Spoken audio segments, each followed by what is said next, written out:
Now I know why all you haters have your little session.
There I go again.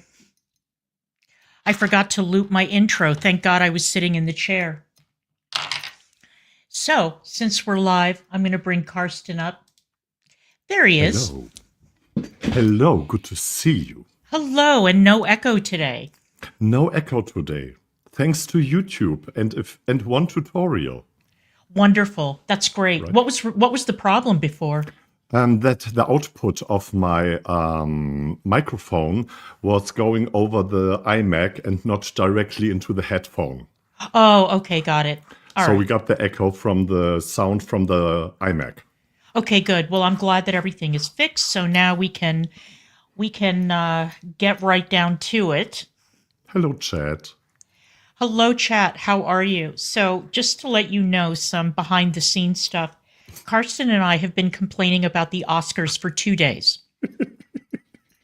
And it started the night of when Karsten started posting pictures in our Instagram chat of the red carpet. And what I responded to him was, who are these people? Like, I didn't recognize anybody. You know, occasionally somebody would pop up. Like, I'd see Laura Dern, you know, or somebody like that. And I'd say, oh, look, it's Laura Dern. But otherwise, I thought, well, maybe we're tuning in too early. Maybe these are all the producers and the studio people, and that's why I don't know who they are. But it didn't get better throughout the night. No. I also had the same thought, thinking about, oh, these must be the people from the balcony. Right. that are sitting somewhere in the back who have to come 2 hours early to get seated. And the big names, they will all come. They didn't. They didn't. They didn't. Nope. They didn't. And that's going to be a running theme about one of the reasons that the Oscars were so terrible this year. First of all, I think that the universal review of the ceremony was, what a boring, horrible ceremony. What a shitty, terrible ceremony. And that has nothing to do necessarily with the winners, the nominees, or anything like that. It was just the ceremony itself. Yeah. And it's not the first year. How many years do we hear this now, one after another ceremony? Mm-hmm. And they are apparently either not learning or they are simply ignorant. Yeah, and this year was tough because of the fires, number one. Mm-hmm. And then also because the film that was awarded with the most nominations was a universally hated movie apart from the movie critics. And so there was already kind of like a sour feeling going into the ceremony because people were scratching their heads like, well, first of all, you had the Emilia Perez mess. And then you had mostly, with the exception of like Wicked and Dune, you had movies that no one had seen. You know, they came out in very, very limited release. Mm-hmm. And they were tiny little independent films, most of them. And nobody knew who these people were. Nobody had heard of, Fernanda Torres from I'm Still Here. Nobody had seen these movies.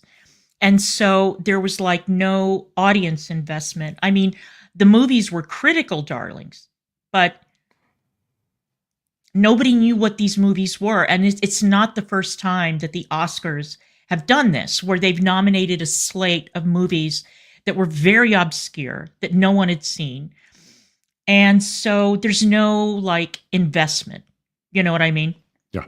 And I think they really can do next year already the running gag. Okay, who has seen The Brutalist? Yeah. Who watched 4 hours of that? And who actually enjoyed it? Tell the truth. Yeah. It reminded me so much of the Ricky Gervais joke that he did with Johnny Depp at the Golden Globes, where he was asking him, come on, tell us the truth. Have you watched The Tourist? No one has watched The Tourist. Nobody. Not even him. Nobody. So I'm glad that Pressure Cooker said this, because this was actually one thing that Karsten brought up, and it's been brought up in a couple of articles. Where did everybody go? Where was Nicole Kidman? Where was Meryl Streep? Where was Johnny Depp? Where was Brad Pitt? Where were any of them? Where was George Clooney? There were no really big celebrities at the Oscars, like really big ones. Usually they're all up in the front and the camera loves panning over them. We didn't see anyone, and I wonder why that is. Also from the director's side, Martin Scorsese, right? Steven Spielberg, who's normally at every Oscars with his wife. Yep. Nobody. Nobody. Nope. Nobody was there. And it was really noticeable when they would pan the crowd. And I would look at these people and I'd think, okay, well, I recognize this one from this movie, this little movie. I recognize that one. I think that's so-and-so. But you cannot be sure. You can't. You can't be sure. I mean, okay, let's share the good news first. Okay. Yeah.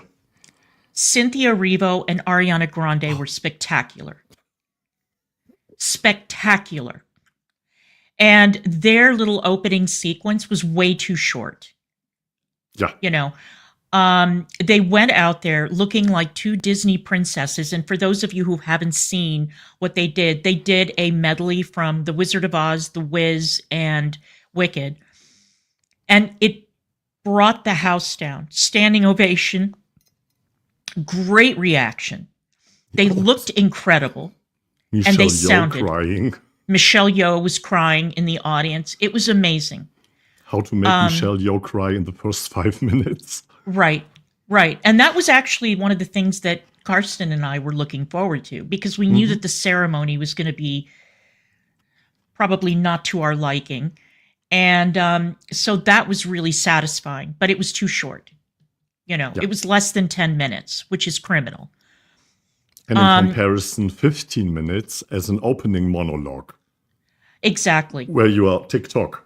Come on. Oh, let's give the first award out. 15 minutes. But see, that was the other weird thing about the show. It was the pacing, and it was what they chose to focus on during the ceremony. Mm-hmm. Conan O'Brien's opening monologue was way too long. Yeah. Way too long. Absolutely too long. Now, to his credit, he had a very, very difficult job that evening. Because there was a lot of bullshit going on. There was a lot of drama swirling around the ceremony. And he kept it very level, Yeah. But it went on way too long. And when he wanted to hit in the evening, it really hit. He had 2 or 3 of these moments. Yeah. But otherwise it was, Yeah. He was exactly what the Oscars wanted. He was a very bland, uncontroversial host who may have let out 1 or 2 mild zingers, but he didn't piss anybody off.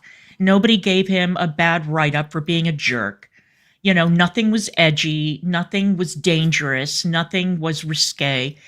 And that was it, So in terms of getting the job done, he got the job done. He got the ceremony from point A to point B. Yes. That's what you can say. And considering I'm sure also that the whole show is scripted from the first second to the last one. He Right. did not even have to come up with something spontaneously. Except when maybe some Hollywood actor would go off script and then suddenly there's a new situation which he has something to do. But then he has the experience of being a talk show host live and to deal with these sorts of situations for how many decades? Right. But it also made the show boring. That was the other problem, I mean, okay, we weren't expecting Chris Rock. We knew that he wasn't going to be Chris Rock or Ricky Gervais or somebody like that. But again, it made the whole ceremony very, very safe, very slow.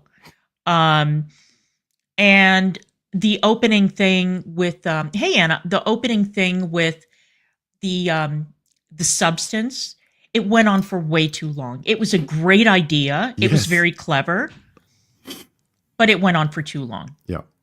Climbing out was great. Going back for the shoe was too much. It was too much, exactly. That should have been ixnayed out of the whole thing. So, okay, so we had Cynthia Erivo and Ariana Grande, who were spectacular. We had Kieran Culkin's adorable acceptance speech for Best Supporting Actor, and then everything went right down the toilet. Yeah. Who Everything- are these presenters? Right. Yes, of course, they had a few names here and there. But what I said to you yesterday, I know she's dead, but where's Sophia Loren? Right. Why was Isabella Rossellini not presenting something in her beautiful black velvety thing that she was draping around her body? Yeah. By the Right. way, oh my God, Garrett Watts at the Oscars. They have desperation. I mean, I wonder how many people said that they weren't coming and they just had to start frantically stuffing the audience with people. You see, this is something I have no idea how they are doing it in the first place. Are people getting invitations? And when they are saying, okay, we are coming, do they basically sign a contract with that? Do they have to come? Right. Or how many people do they have backstage to fill in these seats? Right. So that everything looks nice and full. Right. I don't know. No idea. I don't know either. But the lack of heavy hitter participation was very, very noticeable. And I find that very interesting. And I wonder why this year. I wonder what happened this year so that so many of the big stars and the big directors and so on stayed away. People who normally you wouldn't be able to drag them away from there with wild horses, and they were nowhere to be found. It was very, very, very noticeable. Yeah, and I would not believe for a second when they are saying, oh no, we couldn't come because our house burned down. We are now basically making a new roof. Yeah. They don't do this by themselves. Yeah, exactly. Exactly. And you would also think it would be a nice event at the end of the award season to go to say hello to everybody who you want to say hello to ask kiss whoever you have to ask kiss there. But no. Yeah. So speaking of the pacing and the production of the actual show, all right,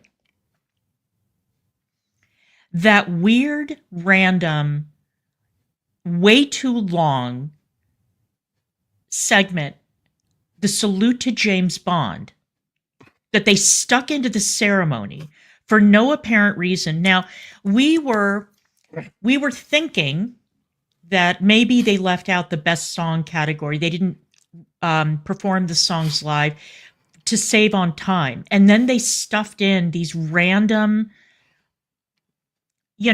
entertainment segments when they had already done a tribute to the 50-year anniversary of James Bond a few years ago. And then they get three people who, I mean, no offense to the people who performed. I've heard of Doja Cat. I don't know who the other two are. But the question is why? Why James Bond? In the context of the awards ceremony, there was no place for them. No. Because the actors are sitting there. Who's that? Yeah. Yeah. And why they were James not Bond? Even good. No, they weren't. And the thing is, this was all planned way before the Amazon announcement that they had basically taken control over the franchise. So you can't even say, well, now that James Bond is changing hands, here we are. They didn't get the original singers to perform the songs. Nope. The songs that they picked were a little odd. And of course, you had all the James Bond fanatics on the internet who were like, wait a minute, why didn't they pick this? You know what I mean? Yep. And maybe some of the original singers are dead. Okay, fair enough. But again, it was a testament to the lack of star power at the ceremony. Oh, yeah. And if they were trying to appeal to a young audience, I don't think that it worked. I don't think that it had the intended effect. We had Queen Latifah with that tribute to Quincy Jones. Okay, so we had 2 Quincy Jones songs performed at the ceremony. We had what was the one in the medley? Was it Home? In the opening medley. In the middle it was Home. Home, and then Ease on Down the Road. So the Wiz got some love at the ceremony. Why? But why though? and the big why that everybody's asking, or not everybody, but a lot of film buffs are asking. In a year where Dune 2 was nominated, okay, big hit movie, and David Lynch dies. David Lynch, who directed the first Dune. And David Lynch, who has this extended filmography, and the best that you can do for David Lynch is stick him in that photo array. Oh yeah, by the way, David Lynch died. Who made that decision? I would love to know this. Who's the director of the Oscars? Yeah. Because I cannot imagine that this is a team effort. I think there is one voice at the end who's saying, yes, we do this. No, we don't do that. But who is this person? I don't know. Yeah, because come on. I mean... Thank you for mentioning Dune. And where was Zendaya as the leading lady of Dune? Yes, she was not nominated, but this movie was nominated. And you would expect that, except Timothée Chalamet, who was nominated, that Zendaya would also come. Yeah. I don't get it. Are we too critical and cynical? I just don't understand it. I mean, just from a TV production standpoint, they always have those obits and tributes ready to roll. I know that it exists in the news business. Periodically, at every news organization I work for, people would say, you need to go check the obit report, the file for X, to make sure that it was being kept up to date in case somebody died and we had to run it at the end of the news broadcast. These are the Oscars. This is Hollywood. These are their people, They have 1 year to prepare one show. 1 year for That's one right. show. That's right. 1 When you- year for one show. And when you have a year, it cannot be that hard because the show has been produced for so many decades in the same location. They know exactly what to do. Yeah. They basically have a checklist Yeah. developed over the years. And now imagine, Clara, imagine Cynthia and Ariana would have not done this in the beginning. I And can't. look who's going viral now on TikTok, on Instagram, and especially on YouTube with movie reaction channels, trailer reaction channels, music reaction channels. They are all over Cynthia and Ariana. Nothing else. Nothing else. Nothing. Except, of course, what you said in the beginning, if they have nothing nice to say about the awards in general, then they are there, of course. Okay, so that may be the answer. She may be on location. Ooh. Now, Yeah, but it is the Oscars. right. Christopher Nolan knows this. Right. I mean, it's almost like, I mean, I told you, Karsten, that I worked with a lady at Voice of America and Oscar time rolled around. And she was really annoyed because she was saying, why don't they nominate movies that people actually saw? You know? And so last year they did that. They did that with Barbie and they did that with Oppenheimer. You know, so at least people tuning in had like some investment in the ceremony. You know, they could cheer or they could whatever, you know, but And it was a true competition last year between Oppenheimer and Barbie. Last year, we were not sitting at home talking ourselves into madness about who could win, who will win. right. We did not do that last time because we could not say. And to steal this year, this moment away from Demi Moore. Oh, we're getting to that. Okay. We are getting to that now, as a matter of fact. So, I told Karsten that as soon as I saw Sean Baker win for Best Editing, which was absurd, giving Anora Best Editing over Dune or Wicked or one of these other, no, absolutely not. When I saw him win for Best Editing, I thought, that's it. That's it. Demi Moore's chances have just dwindled down to zero. It's probably going to be Anora, because I told you guys that I thought Anora was going to win Best Picture. That when Emilia Perez went down the toilet, that it was probably going to be Anora because it was a huge critical darling. And this year is not Wicked's year. Wicked will probably be next year. But I don't know why that Best Editing Oscar got so under my skin. You know, it made me so angry. And again, I told Karsten this. I love a David and Goliath story. I was thrilled the year that The Hurt Locker beat Avatar. And also because the directors used to be married to each other, and Avatar was a huge hit and The Hurt Locker was a tiny little movie, but Jeremy Renner was in it and I loved it. I thought it was a great movie. But this year, I thought, okay, I mean, Demi Moore has won at almost every other awards ceremony. It's her year. Yeah. You know, and then to have Mikey Madison win. And this is not meant to be a slam on Mikey Madison per se. In my opinion, the fact that Sean Baker walked out of the theater that night with more Oscars than Steven Spielberg has won in his entire career, and Sean Baker won 4 Oscars. Steven Spielberg has won 3. And to suggest that Anora, sink in.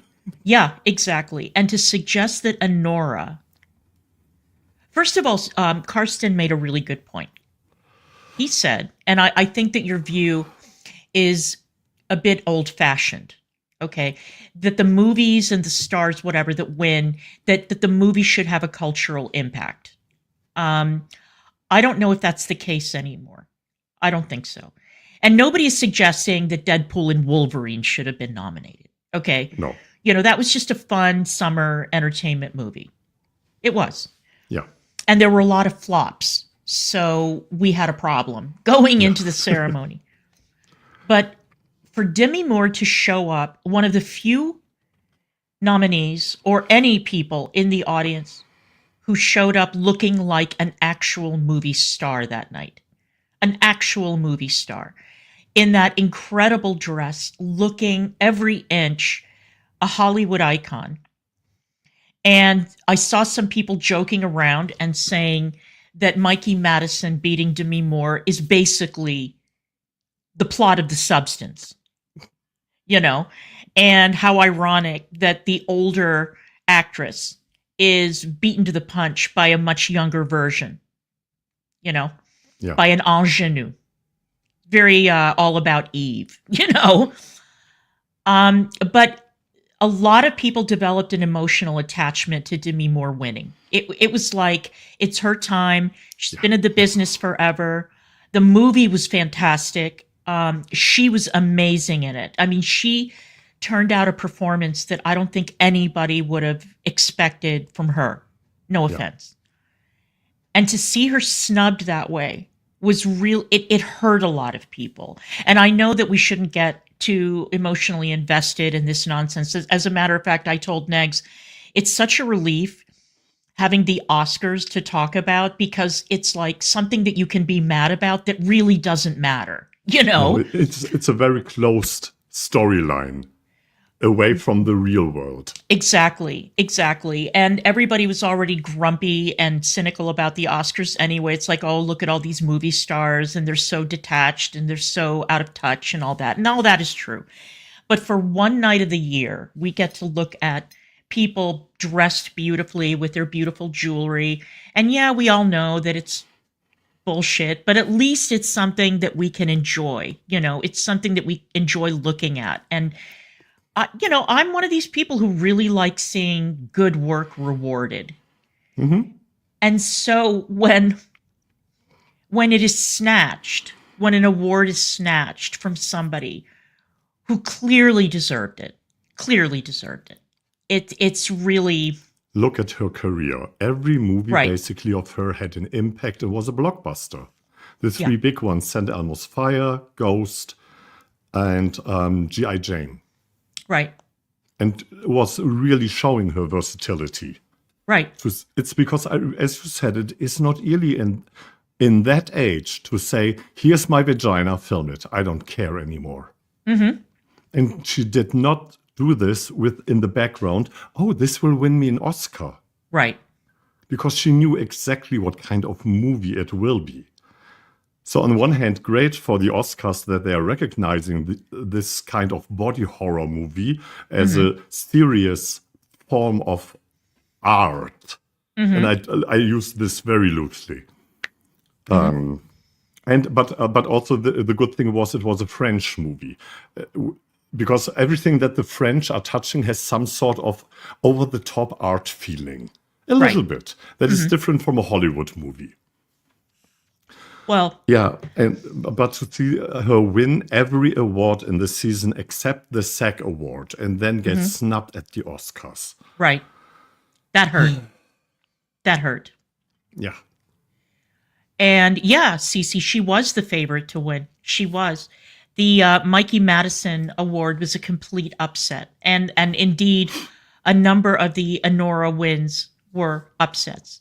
And before I forget, speaking of the wins, hey, No Name, good to see you. Hello, No Name. One thing that that Karsten pointed out that I think bears mentioning is, why wasn't John M. Chu seated with the rest of the cast of Wicked? Why was he exiled to the back? Together with oh God, why do I always forget her name? With the tears. Oh, Michelle Yeoh. Michelle Yeoh. Michelle Yeoh. Back in the back somewhere. Yeah. Why? It's bad enough that they snubbed him and didn't give him a Best Director nod, but then to stick it. Why? Who who was in charge of the seating arrangements? This is absolute insanity. What is going on here? I mean, it's not like the front of the theater was packed with big, heavy hitting Hollywood stars. No. They were nobodies. And so that was fucked up. And I remember a lot of The Rings when they had the big year with the third movie, and the whole team was sitting on the side, but forward, more to the front in one bunch. Yeah. And as a 10-time nominee, you would expect that Wicked get the same amount of respect, but apparently not. Yeah. Yeah. I'm selfish again. Selfish, Carsten. But it just doesn't make any sense, It doesn't make sense. Like what? Anyway, that was a whole other thing. So the funny thing was that Emilia Perez, for all the bullshit, ended up walking out with 2 awards. One for Zoe Saldana and one for Best Song, which is like the one category in which it should not have won a goddamn thing. And then Sorry, I have to laugh because of our favorite bitch who was nominated 9 times or what, and then Warren, what is her name? Who? Mrs. Warren? Diane Warren? No. Diane Warren, yeah. Yes. Yeah, I thought, okay, fine. So Emilia Perez, Dead in the Water, surely they can't win Best Song, okay? Because if there's one thing people agree on about the movie is that the music was terrible. The songs were terrible. And I thought, okay, poor Diane Warren, always the bridesmaid. She's nominated pretty much every year, okay? And she's gotten, God only know, I think she's been nominated something like 16 times. And she's never won. And there she was again, the Susan Lucci of the Academy Awards. And you think, okay, well, the woman's not getting any younger. And yeah, her song wasn't great, but realistically speaking, none of them were. They weren't great songs. And it wasn't her year again. What a crushing disappointment. And for that Oscar to go to a song from that movie, it was too much. Yes. It was too much. And I noticed that the husband-wife team, the French team that went up with the director, I noticed that the husband was also wearing a loud, gaudy brooch a la Adrian Brody. Not the brooches. Yeah, the brooch. The brooch was a lot. It was a lot. Even our German commentator was wearing a brooch that he glued together from earrings or something. Good Lord. No. Okay, so do that. So that was a very, very weird win. And the behavior in the speech was also very weird when she suddenly, out of nowhere, began to sing. That's right. Why? That's right. I mean, I know you get overtaken by the emotion of the moment, but lady, come on. Enough. Enough. So, and my favorite song was not even nominated. I talked with you about it. That I really liked from The Last Showgirl, the Miley Cyrus song. It's a great song, and it really fit the movie really well. It really did. And granted, okay, so now the songs that are nominated aren't exactly like the Johnny Mercer songs of old. And this is something we all have to grudgingly accept. But when the songs are really bad and you deliberately go out and pick the worst one, are you kidding? Okay, I just don't get it. Do you think they will bring back the songs next year? I don't know. We'll see what happens with Wicked. Since Steven Schwartz is writing 2 new songs for part 2, they will surely be nominated. At least one of them will. Yeah. And we can only hope. Because I think that when they saw that the most popular and no pun intended, but that the most buzzed about element of the ceremony was Cynthia Erivo and Ariana Grande, they noticed that. They saw that, and so I think that maybe they'll do the best songs next year. I don't know why they decided to dump them this year. I still can't figure it out. I don't know if they ever gave a reason. Maybe they were scared to show the Emilia Perez songs in the same style of the movie on stage. Maybe. Oscars. Maybe. Which is a lot. And yes, Carla Sofia Gascon was there. Mm-hmm. And I saw one very, very brief reaction shot. Me too. One. That was it. Because that I really was it. was waiting. Me too. I was waiting to see Gascon on the red carpet. Mm-hmm. Didn't catch it. Nope. And she was, funny enough, she was also seated in the back. That's right. Even though she was nominated as Best Actress. Isn't that amazing? All sitting in the front in the first row. You could always, when you looked into the audience, you could always say Cynthia and Ariana. Right. The shade of that decision. The shade of it all. That's now, too bad. Karsten has not seen Anora. No. Okay, I have. And Anora is exactly the kind of movie that doesn't surprise me when it wins at Cannes. Okay, Cannes or at South by Southwest or at Sundance or some festival like that. That makes sense. The Oscars. The fucking Oscars. The Oscars. The end of the award season. Yeah. No. No. No. It is a very good movie. It is very well written. And it's very well acted. It's a great story. Okay. It is a great story because it's the dark side of Pretty Woman. And I found that the speeches that Sean Baker and Mikey Madison gave about, sex work and all that. I mean, I know that Ben Shapiro had said that it was a movie that was glorifying sex work. I didn't see it that way. I didn't see it that way at all. I thought it was a very dark, sad movie about a young woman who aspires to something better, and that escape from the life was going to come in the person of a very rich Russian. Mm-hmm. And then she is brutally put in her place by his family. And at the end of the movie, she ends up right where she started. And you wonder yourself, well, now what is she going to do? I mean, what can she do? She's chosen this line of work. It's a way to make money.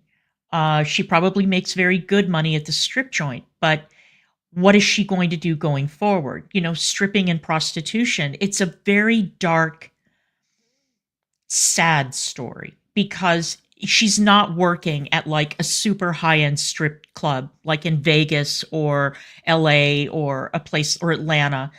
It's a very sort of medium to low end strip joint, not even in New York City, in Brooklyn. Okay. And what is she going to do now? She's going to go right back to where she started. And it did not, she's treated so badly by the boy's family, so badly. And she's constantly reminded throughout the movie that she's not good enough, that she's trash, that she's not good enough for their kid, and blah, blah, blah. No, Smell of Rain, I don't think so either. I don't. And I thought, well, if Sean Baker and Mikey Madison wanted to be in a movie where they want to send a message of empowering sex workers, I did not get that message from that movie at all. At all. Not even a little bit. And to be quite honest, if there would not have been this little scandal with the intimacy coordinator, yeah, I would have not paid any attention to Anora. Not any. Mm-hmm. I would not have known anything. Right. And Scotty, by the way, delivering the shade that Kylie Jenner was sitting in front and Carla Sofia in the back. Isn't that funny? I love it. I know. Next to Timothée Chalamet in his tweedy, tuxedo. Mm-hmm. But Timothée Chalamet is Timothée Chalamet. He does whatever he wants. Yeah. And at this point, the world is his oyster. I wonder what he gets after this, in general, the award season, and getting so much recognition for what he did in this biopic. I wonder what he will come up with. He has to do Dune, the next one also. Yeah. We will see. Yeah. Yeah. But I have to say, I think that it is a travesty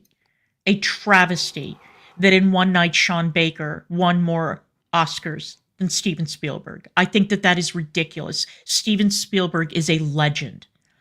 And the 3 Oscars that Steven Spielberg won over a lifetime of working in Hollywood, you know, compared to Sean Baker, who I think has made a grand total of like 4 or 5 movies. Maybe, I don't know. And for him to do this sweep at the Oscars, I think that even people who enjoyed the movie, even people who really advocated for it, I think that people took a look at some of those wins and said, you know, Are we sure? best editing? No. Again, I would rather give it to the substance for best editing. Right. Because I Or love Dune. that editing. The editing and the substance was incredible. And the editing in Dune, I haven't seen Dune, but it's a big blockbuster. The editing in Wicked was incredible. I just don't get it.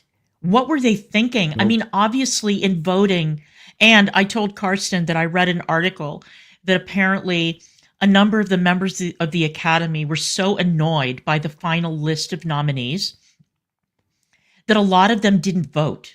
A lot of them decided that this year they were just going to sit this one out. A lot of them didn't watch the screeners that were sent to them. And I'm thinking to myself, you're a member of the fucking Academy. They're going to send you screeners for some shorts, some animations, and 10 movies, which I think you can zip through. And they didn't watch. Like, why would you not watch I don't know. Yeah, me either. I don't get it. Maybe we are the problem, Clara. We are taking it too seriously because of Wicked. Yeah, it's just... I don't know. There were a lot of snubs that were unfortunate. The biggest one being Demi Moore. Who won in Best International? Oh, I'm Still Here. Yeah. Yeah, the Brazil. Brazilian movie one. Not Emilia Perez. No, Too thank bad. God. Thank What a God. shame. But Wicked won Best Costumes and Best Production Design, which I think we both knew was going to happen. I mean, Yeah. it was obvious. The Substance won for Best Makeup and Hair, which is fantastic. They were very, very well deserving of that award. The makeup in that practical effects. amazing, absolutely amazing. Yeah, and then for Wicked, I mean, to build those sets, and of course, hashtag 9 million tulips, and to build the train, and to build all those other things was incredible. So that was kind of a done deal. I mean, who else were you going to give it to? Maybe Gladiator had a chance, but that was it. And Gladiator was obviously totally shut out. Poor Ridley Scott, yet another year. Yet another year where 2 of his movies get a couple of nominations and walked away with nothing. Oh, I cannot remember. Maybe you have an. Was Denzel Washington nominated for supporting actor? No, it was Romulus.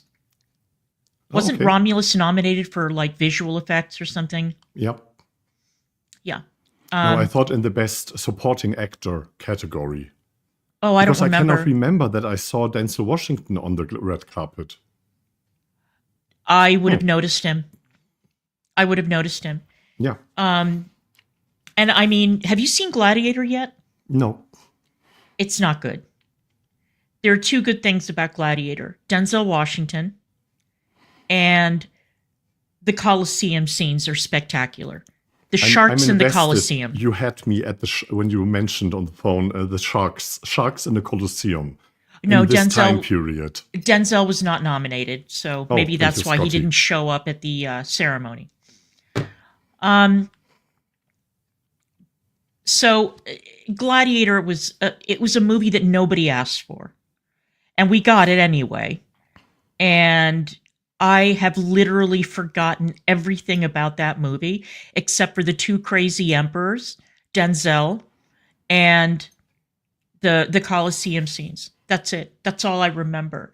The story was basically a retelling of the first one. It was a rehash, and it didn't really bring anything new to the table. Um, by all accounts on the set, Ridley Scott was phoning it in. You could tell that people were saying that they could tell that even he didn't want to be there. So, I mean, that's a lot of money to spend for very, very little payoff. Hey, Judy, how you doing? You know, there's one thing we have not spoken about in general.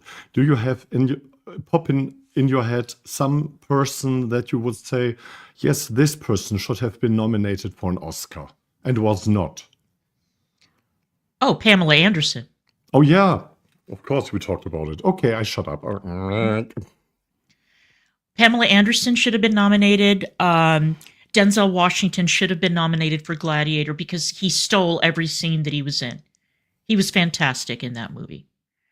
And I'm trying to think back on the movies that I've watched this year or last year. And unfortunately, a lot of them just weren't that memorable. I was sad to see that Nosferatu lost in cinematography because it seemed to be the only category in which everybody just assumed that the Nosferatu team would walk away. Although I did warn you that the movie is very, very dark. Not dark as in scary, but dark as in you can't see what the hell is going on. But to film in candlelight and to film in that low light setting is very, very, very challenging. And I think that it was done really well. And the way that they recreated the sort of bleak, foggy, Victorian setting of that movie was very, very good as well. I'm going to have to ask you to entertain the people. I will be right back. Okay? Oh, yeah. And then I can talk about my two picks that I would have extra to what Clara said with Pamela Anderson and Denzel Washington, because mine are a little bit more random, because I know these are not Academy Award movies, not really, but I would have loved to seen some love for I forgot his name, of course, again, the actor of Alien Romulus, who played the android, who won the BAFTA for this part. I would love to see him just to get the recognition that because he did a bloody good job. But I know Alien Romulus, acting-wise, is not really the movie to look forward to, except of this young man. And I always would have wished that Hugh Jackman maybe would be nominated for his work in Deadpool and Wolverine, because he was the acting anchor in this whole movie, that his dramatic scenes when he was really serious as Wolverine were really, really good, because you forgot for a second that it was still a comic book movie. Hugh Jackman extended above that. But on the other hand, we know Hugh Jackman is also very good in drama movies. So maybe in the future, he still have, of course, a chance to get nominated for great work. So it was not really necessary. But I would love to have seen that from Deadpool and Wolverine and from Alien Romulus. But that's just me. Oh, yeah, the actor who played the alien in Alien Romulus, who was, exactly, the android, sorry, who was so good. He was the standout from the whole cast of all 5 people. But at least he was recognized with BAFTA as a breakout new actor. Which is good, because that's exactly what he is. And I really look forward to seeing his future work, too. He's going to be great. Because Alien Romulus 2 is coming, and allegedly he is again with it. Oh, okay. All right. I didn't know that they were going to be a part 2. Oh, yeah. Same director. Give us a nice sequel. But Fed Alvarez is very good with this genre. I will say, though, that despite Karsten is a huge horror movie fan, and I'm not. So he had to give me the background on Freddy Alvarez. And I have to say that given the fact that that movie was handed over to a horror movie director, I didn't find it that horrifying, to be honest with you. No, it wasn't. You're right. I thought it was a like garden variety alien movie, which is fine, but when you compare the Alien Romulus to his more or less debut with the remake of The Evil Dead, Alien was a picnic next to it. Mm-hmm. When the Evil Dead remake was for a short period of time in the Guinness Book of Records for the movie with the most blood use ever. Mm-hmm. But what do I know? So I don't know where we go from here. I mean, April. I don't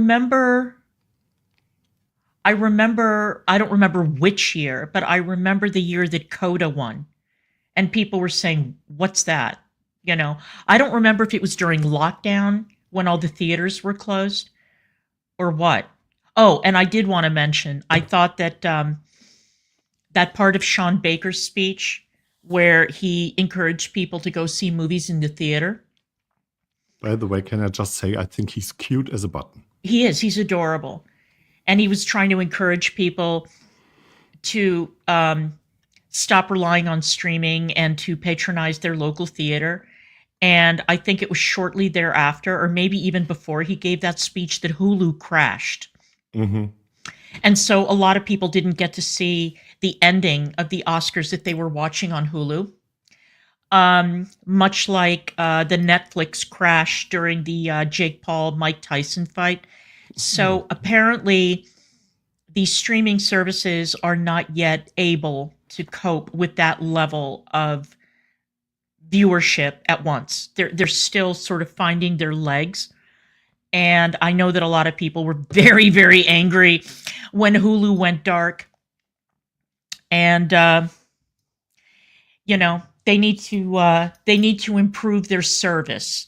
Yeah. If they're really going to have, you know, hundreds or whatever, millions of people or millions of people watching something at once, get it together. The fucking Academy Award. Right. You have to have your shit together beforehand. Right. I was trying to find it on Hulu, and I gave up, and I ended up buying a bundle on Apple where I got all these news channels, and I got ABC, so I watched it on ABC because I just got sick and tired of trying to fiddle with Hulu. Mm-hmm. And also I had a weird feeling that something was going to go haywire. So Disney, get it together. You guys, get it together with Hulu. What is going on here? Yes, and also where was Netflix? Do you know how hard it was to find in Europe a streaming service so that I could watch the Academy Awards? I'm sure. It was horrible. And then I had to deal with two Austrian commentators the whole time and Austrian advertising. Oh, God. Oh, and speaking of Disney, how could we forget Rachel Zegler and Gal Gadot going out to present? This was a moment. It was a moment, and I'm telling you, there has been zero press for Snow White, which is coming out very, very shortly. Not even in 3 weeks. Exactly. And to bring them out as presenters in order to promote the movie and to see the looks on their faces and that incredibly awkward energy between the two of them was delightful, I have to say. I mean, it's like the perfect symbol of how screwed up that movie is. Mm-hmm. And the tension between the two of them. And it kind of goes a way to explaining, I mean, apart from the fact that the movie's going to be a huge bomb, I think it also may explain why it is that the studio is not trotting them out for interviews, because we're getting to the point now where we're right down to the wire and it's a little late for them to do a press tour. I mean, maybe they'll just like shove one together.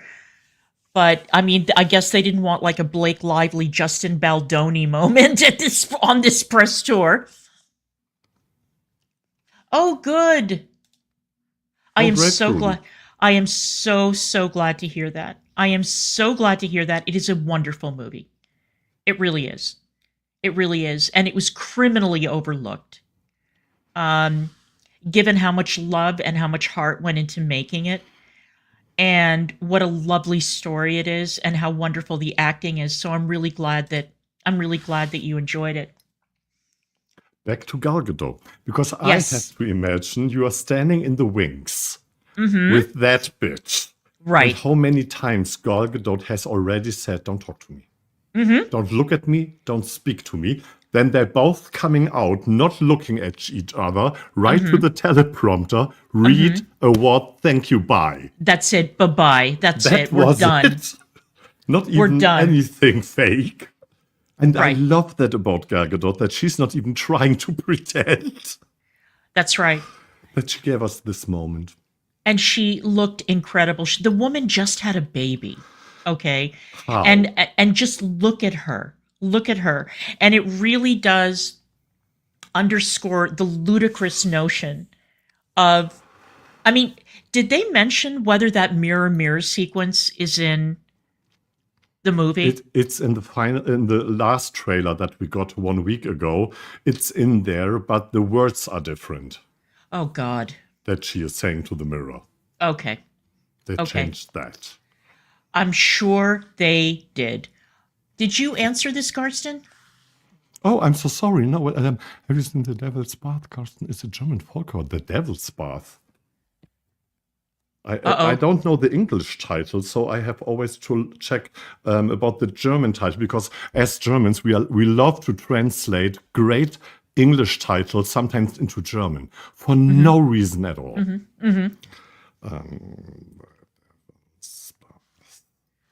Des Teufelsbad. No, I have not seen this. Well, there you go. Now you have something to look at. Screenshot. Thank you very much. Wonderful. Thank you so much for the suggestion. You know, I haven't seen quite a few of the movies that were nominated, and you know what? At this point, I just don't want to. I will definitely watch The Last Showgirl. I have to watch Nosferatu because my little sweetie cuddle darling is in there, Nicholas Hoult. Yes. And I have the feeling that I really want to watch Conclave. Yeah. I don't know why, but I really want to watch Conclave because I'm such a... oh, God, his name again. Which one? He was nominated for supporting actor, I think. John Lithgow, Mr. Lithgow. Yeah. I'm a huge Lithgow stan. And he's great in that movie. Oh, I hope so. And of course, Isabella Rossellini, because Isabella Rossellini, even though she's only 5 minutes in the movie, but I want these 5 minutes in my little gay heart. It's a really, really, really, really good ensemble piece. And of course, it's the Vatican.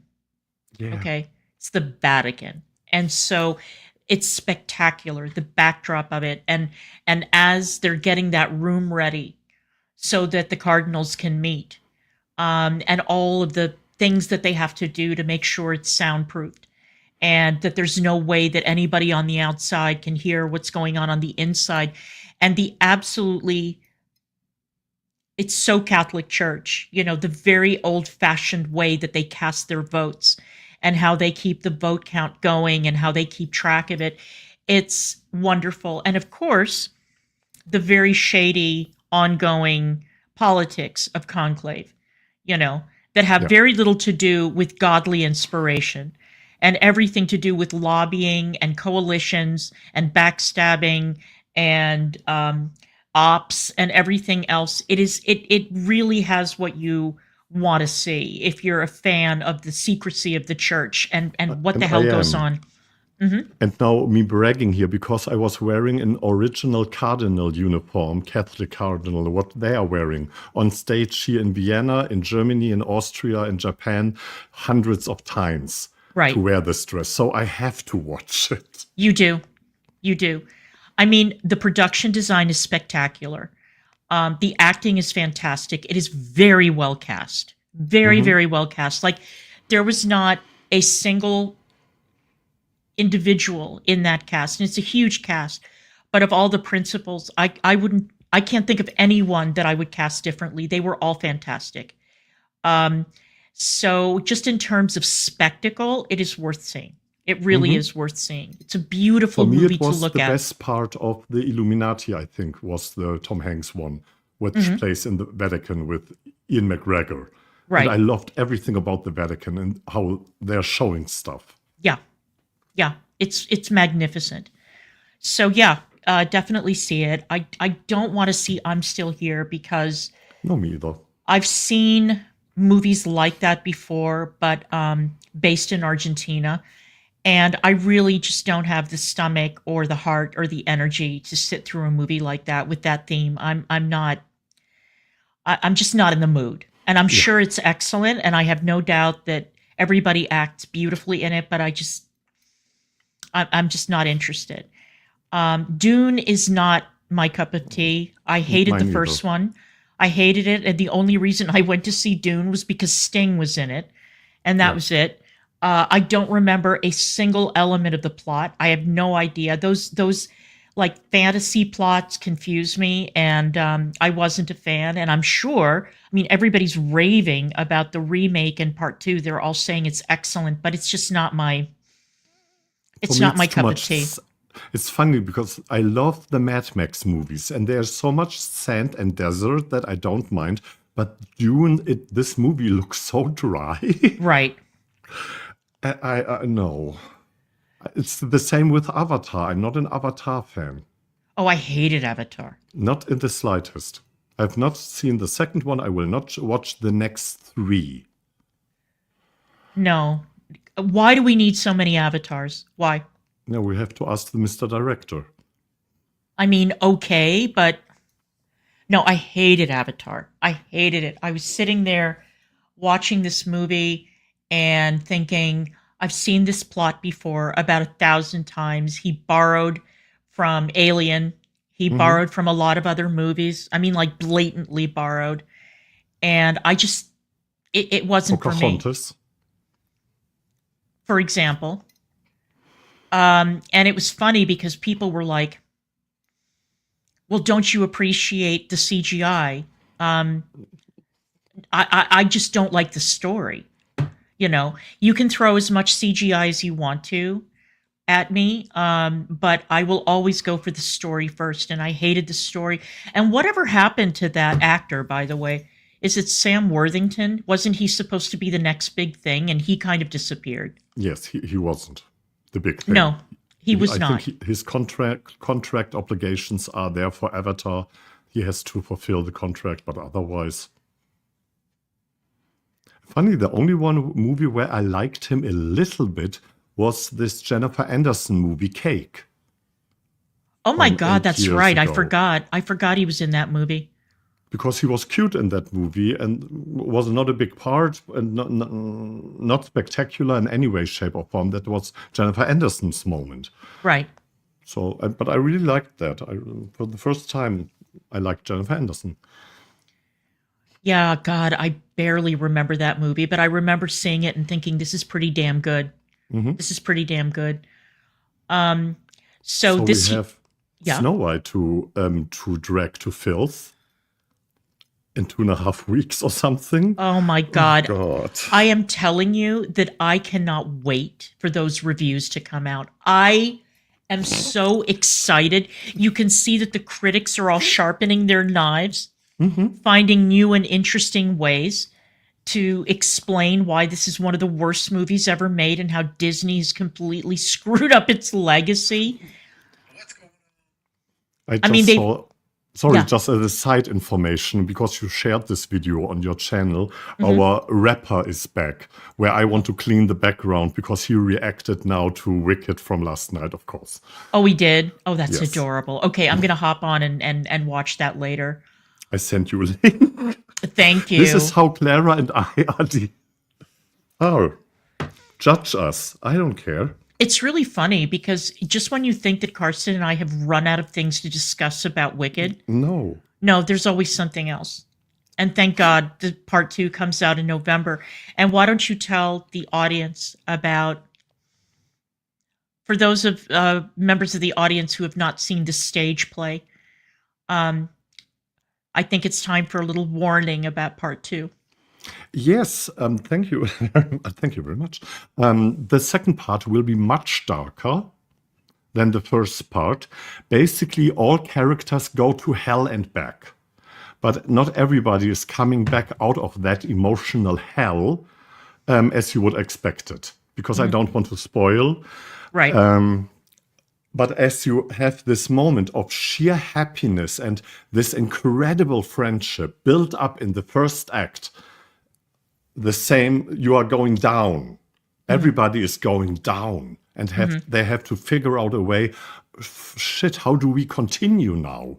Every single character that was introduced is going through something, and every single character, and this is why I like Wicked so much, has an amazing resolution at the end. Not everything is good. But when we have you continued the book? Yes, then I'm just saying this one example, right? When you're reading Wicked, the first time when the mother of Elphaba is talking about while she is pregnant, she's referring to Elphaba as a parasite. And this gives you an idea how, first of all, the book is on a much darker level. Yeah. And this has to be fulfilled in the second movie. And I thought in the beginning, okay, the first movie is now 2 hours, 40 minutes. The second one will be much shorter. I don't think so. I don't think so either. John Chu is taking the whole second act and is putting these little amazing, important scenes from the book inside there. I really think so. And we were bawling our eyes out because reasons.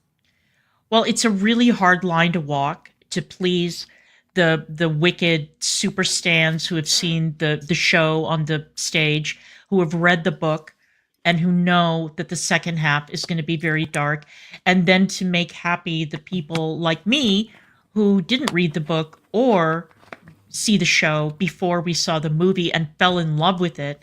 And so I'm looking forward to darkness. I'm not afraid of a dark movie. I'm not at all.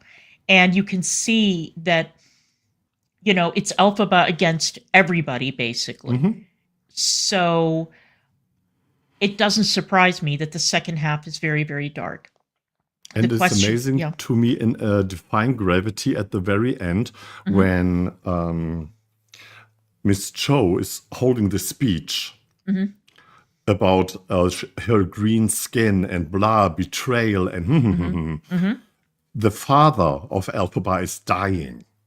Yeah. That not everybody has catched up on that. You see Nessa Rose sitting in a wheelchair while she's listening to these news, and her father in the background has a heart attack, and he dies. Yeah.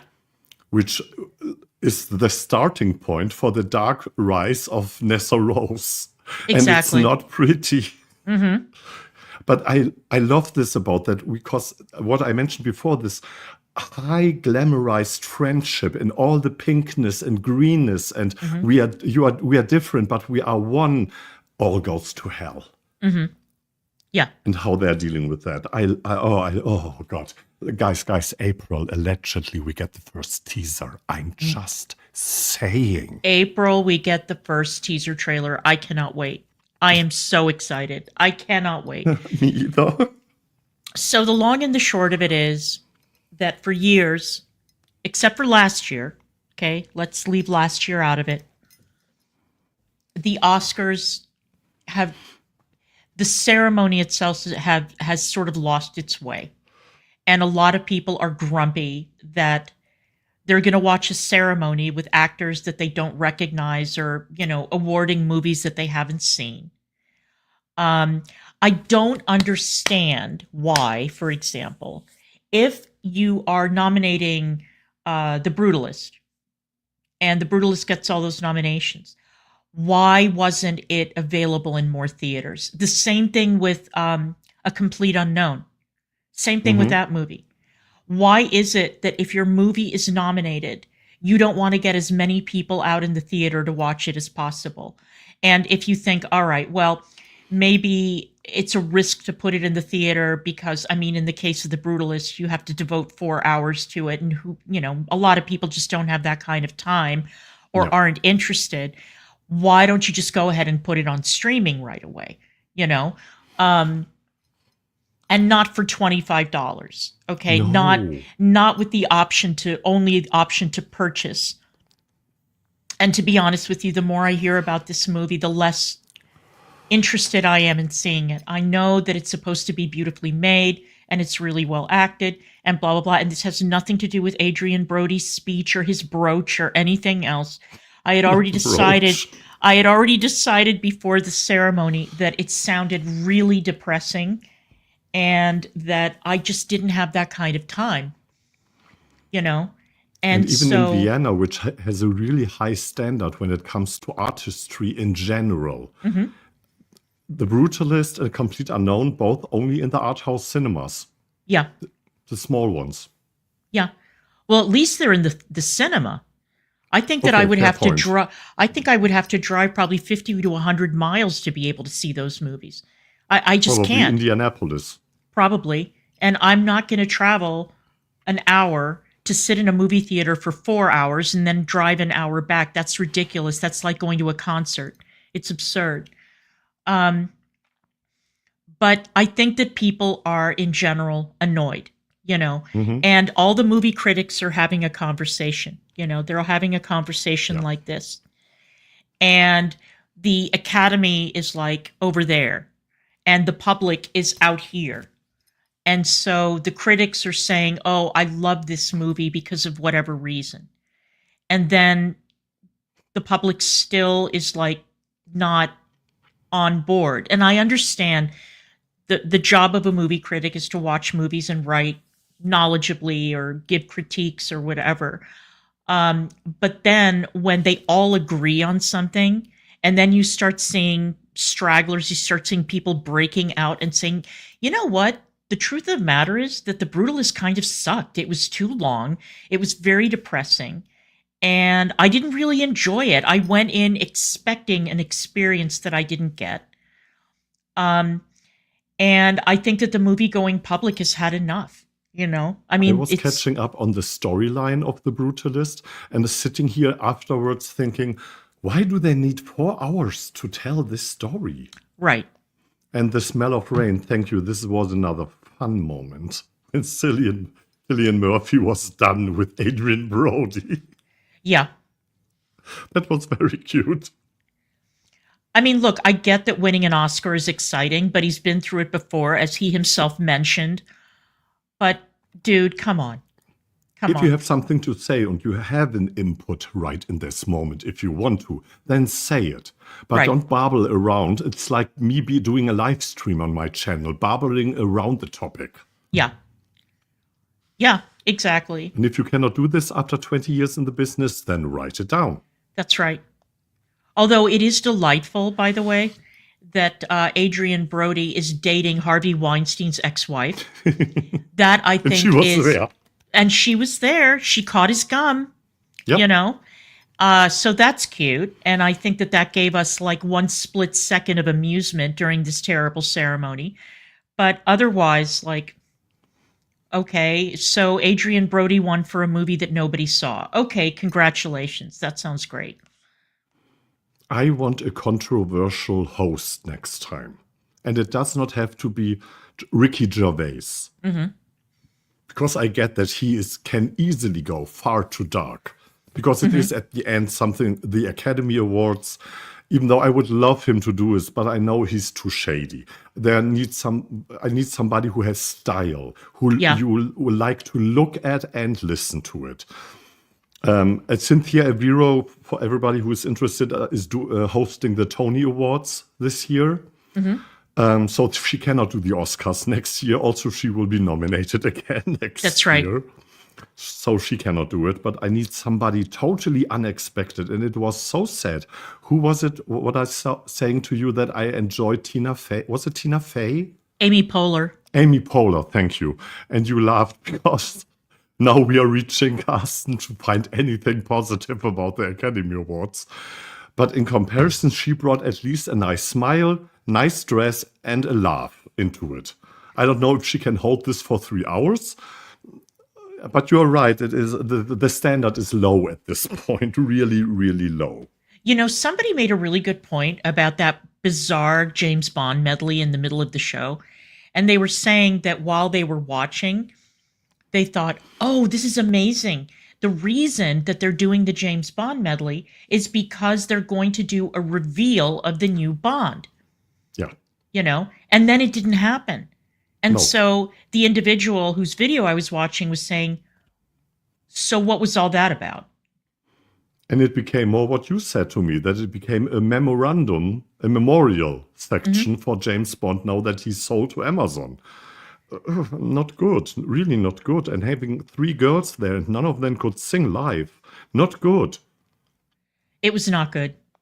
I would shit my pants if I would be in the wings and I would have to sing something at the Academy Awards Yeah. after Cynthia and Vero.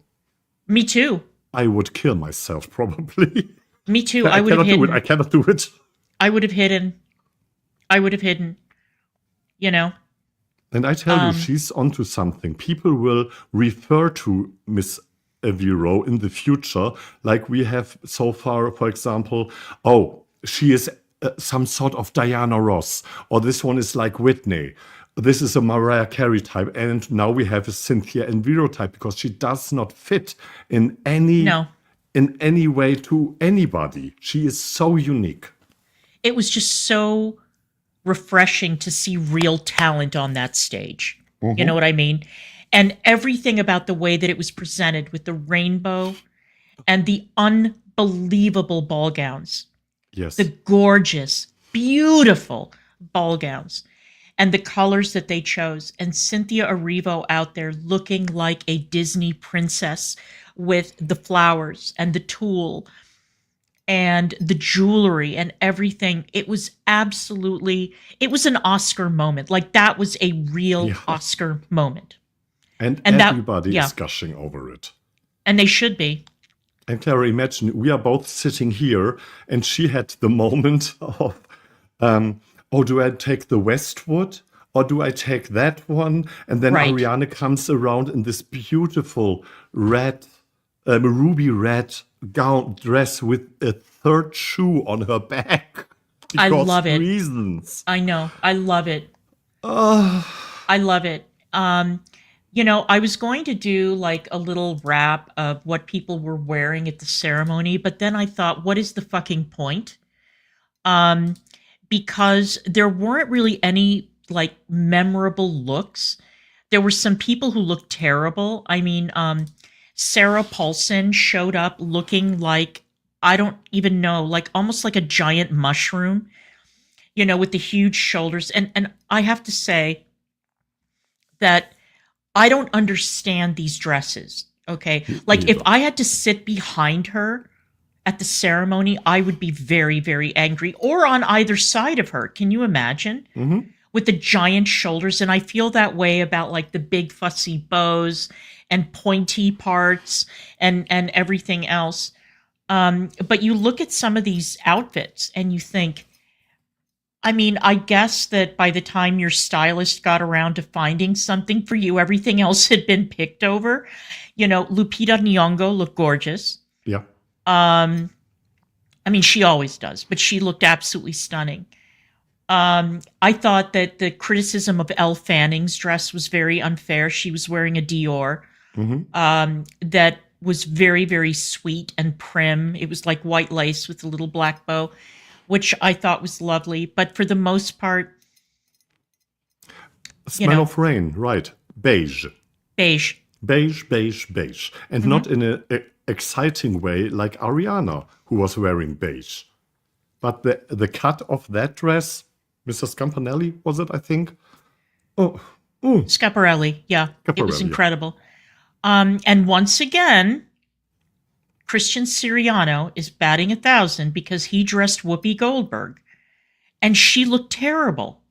You know, Christian Siriano has marketed himself as an individual who knows how to dress women who are on the heavy side. And it was the combination of the cut and the fabric that was hideous. The fabric was fucking hideous. It was hideous. And you know how much these actors are. Yes, they get a lot of shit for free. And the designers are saying, wear us, we don't have to pay. But you have to pay the fucking stylist. Right. For a whole award season. Yeah. And these are hundreds of thousands of dollars. Yeah. That's right. And then you go, as Smelly of Rain said, in beige. In boring beige. That's right. I mean, I honestly will never forgive Christian Siriano for what he did to Octavia Spencer one year. He put her in a dress that was so unflattering and so ugly and made her look about 50 pounds heavier. And I was looking at her and I was thinking, how could you do that to Octavia Spencer? The woman is incredible. Look at what you did. How dare you? And basically, Octavia said, okay, never again. And then he went straight to Melissa McCarthy. That's right. That's right. And Whoopi Goldberg. No, I mean, come on. I think that we need to set that aside. That Christian Siriano knows how to dress larger women. No, he doesn't. He just drapes them in hideous fabric and in dresses that don't fit properly. Mm-hmm. Queen Latifah's dress didn't fit properly on the red carpet. A lot of girls looked stuffed who were on the heavier side. Yeah. And what I said today, where were the undergarments, the layers, anything that you don't have any bulging coming out on the side? It's because it does not photograph very well. It's not pretty. I mean, my vote for best on the red carpet, Demi Moore and Lupita Nyong'o. Those are my two mainstays. And I thought that they looked beautiful. They looked like stars. They looked like celebrities, you know. I go with Demi Moore, hands down. Yeah. Because she looked expensive. She did. Really, really expensive. And, you know, I heard somebody was doing a review of the Oscars and basically ragging on it and saying, you know, this is Hollywood's idea of what a 63-year-old woman looks like. And I was telling Karsten the other day, you know, even though Demi Moore looked stunning, and she spent a lot of money to look like that, okay? And we all know this. She is still considered over the hill in Hollywood. Yeah. She's still, you know, considered to be passé or too old for certain roles.